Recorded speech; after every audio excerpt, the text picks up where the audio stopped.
No one chooses to serve on the ship of the faceless captain.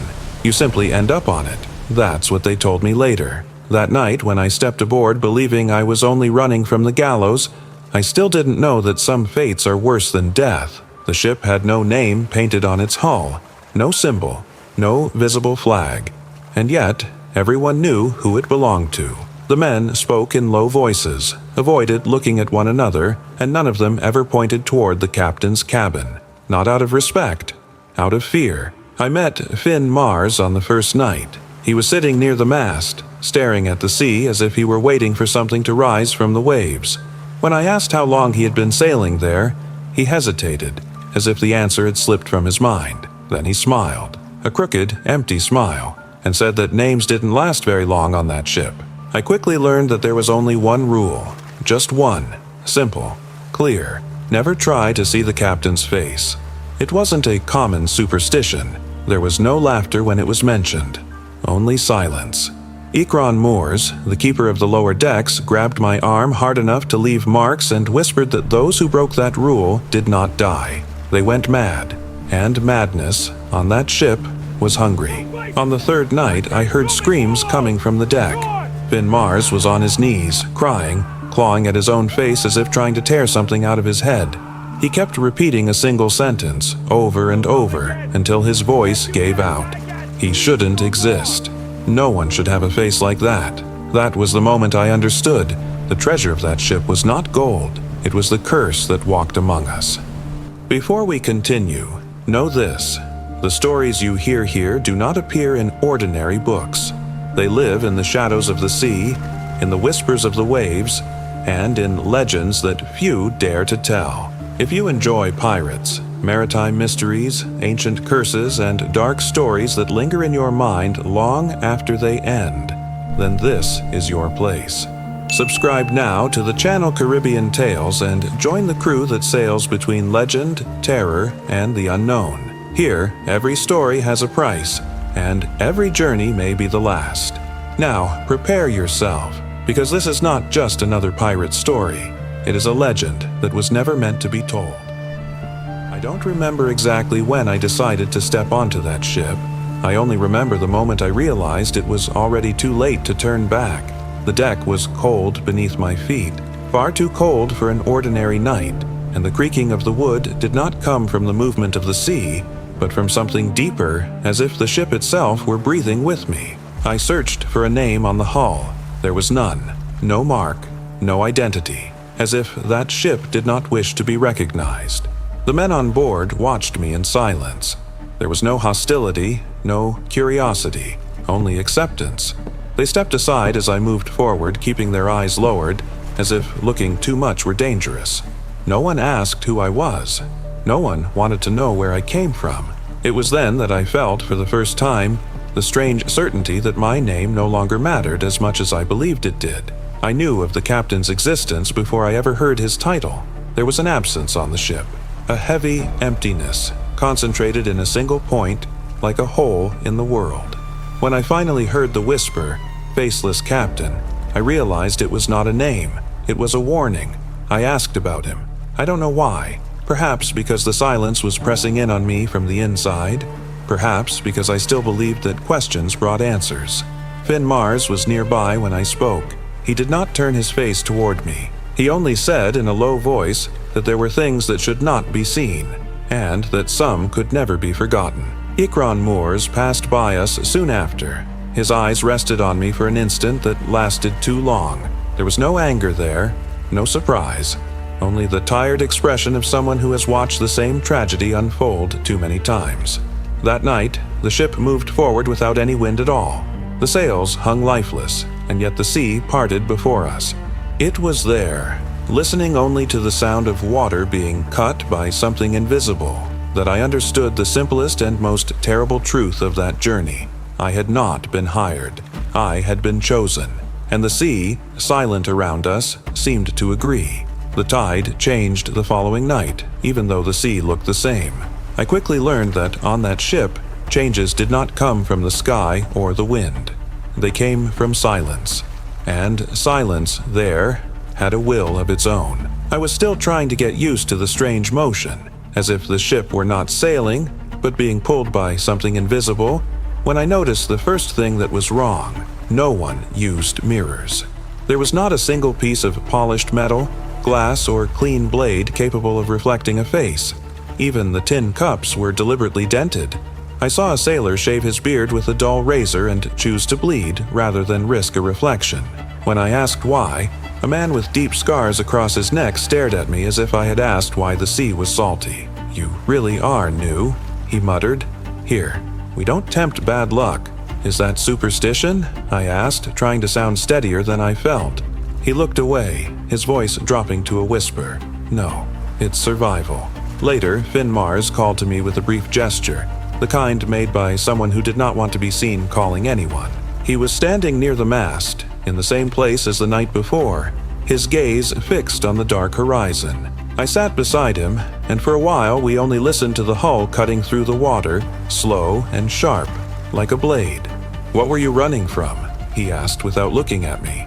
"The gallows," I answered. "And you?" Finn let out a dry laugh. "I was running from myself. But here I found something worse." I waited. On that ship, truths came when they wished, not when they were demanded. Finn licked his cracked lips and nodded his chin toward the captain's cabin, a dark presence at the far end of the deck. "Have you ever seen the door open?" "No."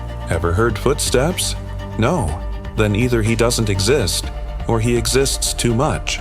The words lingered in the air like smoke. I wanted to laugh, but I could not find anything inside me capable of making sound. At that moment, a lantern swayed near the hatch to the lower deck, even without wind. The flame shrank, as if something had passed between it and the air. That was when Ikron Moores appeared. He did not climb the stairs the way a man climbs stairs. He emerged, as if the hold itself had spat him out. He was tall and thin, with sunken eyes and hands marked by old stains. He carried a ring of keys that looked far too heavy for the sound they made, almost none at all. "Finn," Ikron said, his voice deep and calm. "You're talking too much." Finn swallowed. "I'm just trying to keep the new one alive." Ikron looked at me. His gaze was not threatening. It was tired, like someone who had already watched this story and the same way too many times. "John Keller," he said, and I felt a chill rise along my neck. I had not told my name to anyone. "How? Everyone arrives thinking they need to say who they are," Ikron interrupted. "But the ship learns. And the sea listens." I tried to steady myself. "You know my name. Do you know where I came from?" "I know enough," he replied, "and I know what you still haven't understood." Finn stood up too quickly, as if sitting were dangerous. "Ikron, leave him alone. He hasn't—" Ikron raised his hand and Finn stopped immediately. Not out of respect, out of fear. "You know the rule," Ikron said, "and you know why it exists." Finn went pale. "I know." "Then don't turn curiosity into a funeral." Ikron walked past us and stopped at the railing. For a moment, he stared at the sea with the same expression one might use to look into an open grave. Then he turned back to me. "If I tell you never to stare at the water at night," he said, "will you obey?" "Why?" Ikron closed his eyes, took a slow breath, and when he opened them again, he looked older. "Because sometimes," he said, "the water looks back." He went down into the hold and disappeared. Finn remained silent, and I became painfully aware of my own breathing. "Does he always talk like that?" I asked. "He talks like someone who's been too close to the treasure," Finn replied. "So the treasure exists." Finn hesitated. "It exists, and I wish it didn't." The next morning, if it could be called morning under a gray, sunless sky, the ship passed close to a drifting wreck. A fishing boat, or what was left of one, floated like a dead animal. The wood was swollen, the nets torn, and deep marks scored the hull, like claws. One sailor crossed himself and spat into the sea. Another turned his face away. "Take whatever's useful," shouted Harlan Vex, the first mate, his voice leaving no room for argument. He was broad and heavy, one arm covered in faded tattoos. He looked like the kind of man who would survive even in hell, as long as he could hit someone. Two men lowered a boat. I went with them, more to avoid looking useless than out of courage. The water was cold and dark. Each stroke of the oar felt like it drained something from me, as if the sea demanded a toll. When we reached the wreck, I smelled it first. Metal and rot. I stepped onto the soaked wood and nearly slipped. Dark stains clung to the planks, and I chose not to think about what they were. "Is anyone here?" I called without knowing why. My voice sounded small. One of the men, a short redhead named Soren, shot me a crooked look. "Don't call anyone. If something answers, you won't like it." I was about to ask what he meant when I noticed something wedged between two boards. A strip of dark, heavy fabric like a flag. I pulled it free. A bronze medallion came with it, engraved with a symbol, an incomplete circle, slashed by broken lines, like a face that never quite finished forming. My stomach tightened. I had seen that symbol before, not anywhere real, but in my mind, as if it were familiar in a sickening way. Soren snatched the medallion from my hand. "Don't touch that," he growled. "What is it?" He spat into the sea again. "The seal of the void." The other man, a quiet one named Bram, went pale. "Throw it away." Soren hesitated, glancing back toward the ship. "Ikron will want to see it." "I'm not taking that thing back on board," Bram said, his voice shaking. "I won't." Soren held the medallion as if it burned his fingers. "Then row, fast, and don't look at the water." We returned with almost nothing. Harlan Vex greeted us with impatience. "That's it?" he asked. Soren didn't answer. He simply handed over the medallion. Harlan frowned and turned it in his hand, trying to see the symbol clearly. "What kind of rubbish is this?" Ikron appeared as if summoned by the metal. He came up from the hold with his eyes fixed on the medallion and took it from Harlan's hand without asking. "Where did you find this?" he asked. "In the wreck," I said before Soren could lie. Ikron looked at me. "Did you touch it?" "Yes." Silence spread across the deck. Even the ropes seemed to creak. Ikron closed his fist around the medallion. "Then listen carefully, John Keller. From now on, if you begin to forget things, if you start dreaming about the sea calling your name, you come to me, immediately." Harlan laughed dismissively. "You're frightening the boy." Ikron turned to him slowly. "Do you think I have time for theater?" Harlan's smile vanished. "This is a sign," Ikron continued. "A sign that the route is drawing close to what should not be." Finn Mars appeared behind me, pale as death, staring at the medallion like a weapon pointed at his head. "No," Finn whispered. "Not again." I turned to him. "What do you mean? Not again?" Finn took a deep breath as if pulling courage from somewhere deep inside. "The last time that symbol appeared," he said, "someone saw." "Saw what?" Finn squeezed his eyes shut. "The face." The words fell like lead. Harlan swore and spat onto the deck. "That's enough," he snarled. "The captain doesn't want—" Ikron cut him off, his voice low. "Don't say what the captain wants. You don't know." Coming from Ikron, that was the most frightening thing I had heard so far. That night, the ship sailed faster. There was no wind, but the sails trembled as if something unseen were pulling them. The water around us became too smooth, reflecting the gray sky like a sick mirror. I tried to keep my eyes away from it, remembering Ikron's warning, but curiosity is a blade. The more you avoid it, the deeper it cuts. Finn called me back to the mast. "If you have any plan to leave this ship," he began. "I don't have any plan," I said. "Then make one." His voice was shaking. Finn Mars, a man who seemed afraid of everything and nothing at the same time, was trembling like a child. "Why?" I asked. Finn glanced around to make sure no one was listening, then whispered, "Because the captain is going to come out, and when he does, someone is going to look. And what happens to whoever looks?" Finn opened his mouth, but no words came out. He simply raised a hand to his own face as if checking that it was still there. Before he could answer, a scream echoed from the far side of the deck, short, sharp, followed by the sound of a fall. We ran. Finn and I arrived in time to see Bram, the quiet man from the boat, lying on the deck, eyes wide, pointing toward the captain's cabin. The door was open, and the darkness inside was deeper than the night. "I saw," Bram whispered, drooling, his tongue no longer obeying him. Ikron appeared again, far too quickly, and grabbed Bram by the shoulders. "What did you see?" Ikron demanded. Bram began to laugh. It wasn't laughter. It was a broken sound, like wood splitting. "There isn't," Bram said between laughter and tears. "There isn't. There's nothing. And at the same time, there's everything." Finn stepped back as if the air had turned poisonous. Ikron tightened his grip. "Bram, look at me." only at me. But Bram wasn't looking at anyone. He was staring inward, as if seeing something behind his own eyes. "He's here," Bram whispered. "He's behind you." A cold sensation crawled slowly up my spine, steady and deliberate, like a wet hand touching the back of my neck. And then, in the reflection of the sea, because I forgot the rule for a single second, I saw the water change. The dark surface bent like a warped mirror, and a shape formed beneath it, directly under the ship.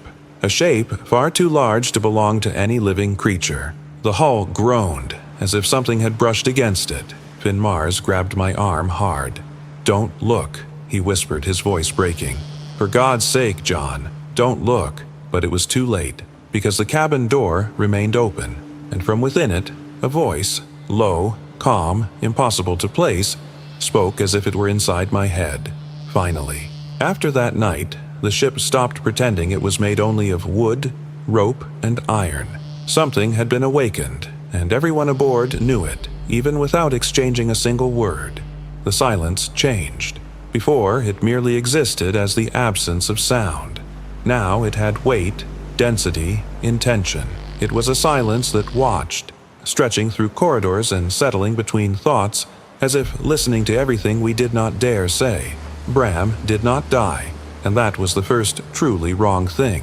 Ikron Moores took him down to the hold after what happened, and he never returned to the deck, but his presence remained.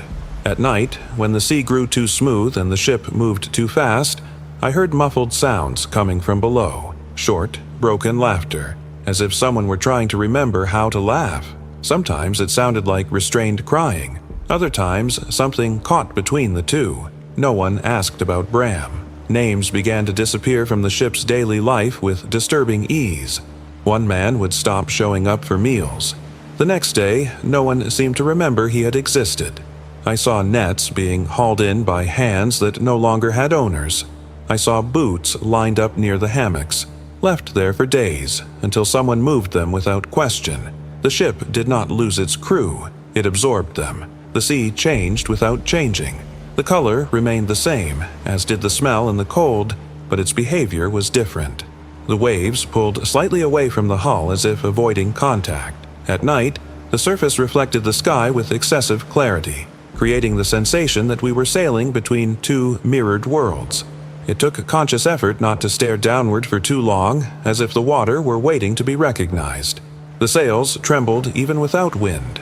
They did not billow, but pulsed, slow and heavy like tired lungs. The sound that followed was never the same. Sometimes it was wood groaning under pressure. Other times, something far larger moving slowly beneath us, matching the ship's pace. Finn Mars began to change too quickly to be ignored. First, he stopped sleeping. Then, he stopped eating. After that, he began to write. I saw him scratching symbols into the deck with charcoal and rusted nails. Always the same design, an incomplete circle cut by uneven lines, the seal of the void. When someone erased it, he drew it again. When the symbol vanished completely, Finn grew restless, as if he had lost something vital. His face grew thinner with each passing day, as if his skin were being pulled inward toward the skull. His eyes no longer focused on people, only on the empty spaces between them. He muttered as he walked, disconnected words, sounds that did not seem to belong to any language. Ikron watched everything from a distance. He did not interfere. He did not try to help. He simply observed, like someone who knows that certain doors do not need to be opened for something to escape.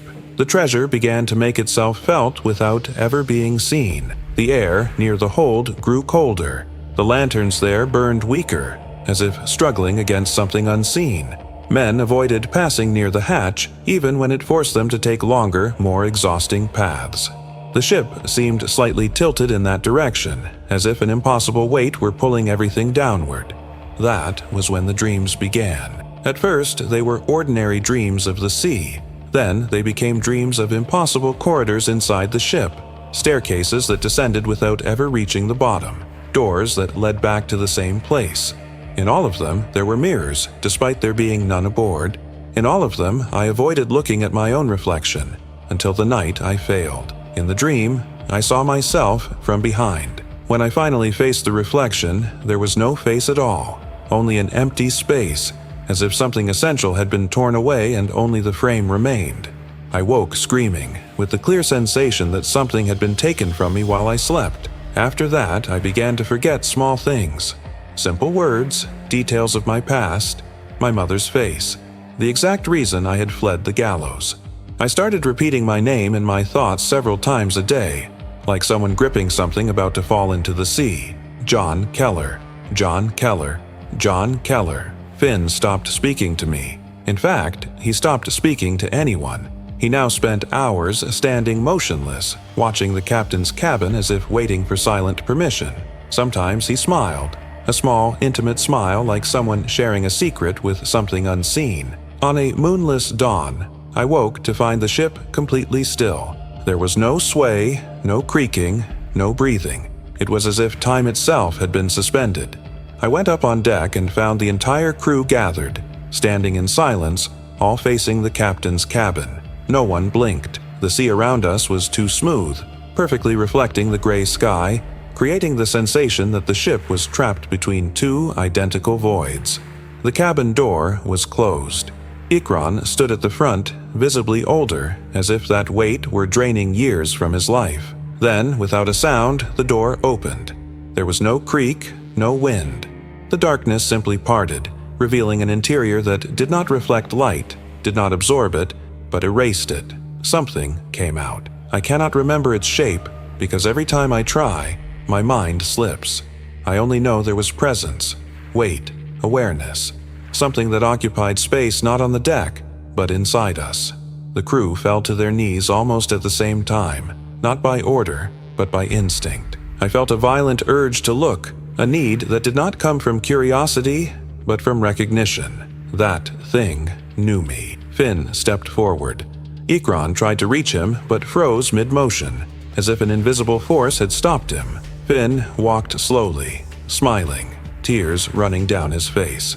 When he reached the cabin, the air changed. The sea responded in perfect circles. Finn lifted his head. I did not see what he saw, but I saw what happened next.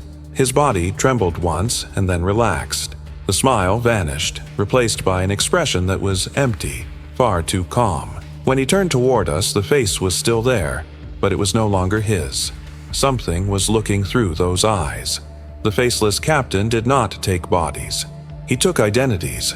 Finn collapsed onto the deck, empty. The presence withdrew, the door closed on its own, and the ship began to move again. No one spoke. Ikran knelt beside Finn and closed his eyes, silent tears running down his face. That night, I understood the true horror. The captain was not the curse. He was the lock, and whatever was trapped aboard that ship was growing impatient. After Finn's fall, the ship was never the same, not because anything visibly changed, but because whatever little normality remained simply collapsed. The crew moved like exhausted shadows, carrying out their tasks out of habit rather than will. No one spoke of the captain anymore. His name, if he even had one, felt too dangerous to remember, like a word that could open something that should never be opened. Ikran Moores aged overnight. His shoulders were hunched, his gaze always lowered, as if the weight he carried had finally become unbearable. It was he who summoned me to the hold days later, when the ship seemed to be sailing deeper than the surface of the sea should allow, as if the water above us were only an illusion. The treasure finally revealed itself, not in brilliance, but in presence. There were no piles of gold or forgotten jewels. There was only a black chest, ancient, covered in the same symbols Finn had drawn before he was lost. The seal of the void pulsed slowly in the wood, like a tired heart that never stopped. Ikran told me without looking at me that the chest could never be opened, only guarded. He said the faceless captain was not its master, but its jailer, and that the true horror was not what the chest contained, but what would happen if it were released. In that moment, I understood that the captain did not choose who would serve him. The chest chose. The ship chose. The sea chose. Ikran knelt before the chest and confessed that he had been there too long, that he had forgotten his own face in his dreams, that he could no longer remember who he had been before accepting that duty. Then, with an apology I do not know was meant for me or for the world, he touched the symbol carved into the wood. What remained of Ikron was neither madness nor death. It was absence. Like Finn, like Bram, the ship absorbed Ikron Moors with the same silent indifference with which it absorbed everything that had already fulfilled its role. When I returned to the deck, only a few men remained. Few names still endured. The captain's cabin stood open, and the darkness inside it felt different from the one I had feared before. Less hungry, more expectant. I understood what needed to be done without anyone saying a word. Someone had to remain between the chest and the world. Someone had to accept being seen without ever being recognized, to accept losing a face so that others could keep theirs. I entered the cabin. I saw nothing, and yet I saw everything. When the door closed behind me, the ship began to sail like an ordinary vessel once more. The sea resumed its waves. The sails filled with real wind.